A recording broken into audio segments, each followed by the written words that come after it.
Get your free copy of the complete tutorial at www.teachucomp.com/free.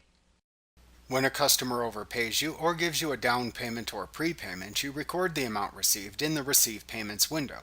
Doing this then creates a credit for the customer or customer job selected.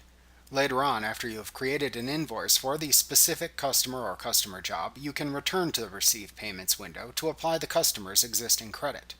To apply an existing customer credit to an outstanding invoice in the Receive Payments window, select the name of the customer or customer job who has the outstanding invoices and the credit you want to apply. Select the invoice against which you want to apply the credit from the listing shown. You should not attempt to place a check mark in front of the invoice, as that indicates the invoice is being paid.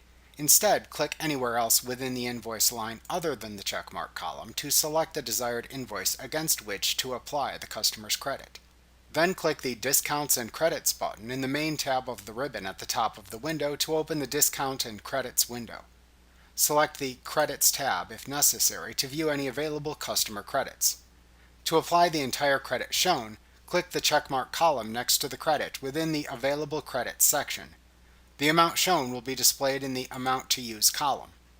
To apply a partial credit amount, simply change the amount of credit applied by changing the amount shown in the Amount to Use column. After entering the amount of credit to apply, click the Done button to apply the credit amount to the selected invoice and return to the Receive Payments window. The credit amount applied will appear in the Credits column at the bottom of the window. You can then finish receiving customer payment as needed within the Receive Payments window.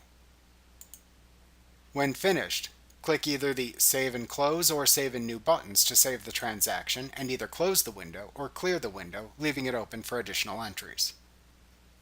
Like what you see? Pick up your free copy of the complete tutorial at www.teachucomp.com/free.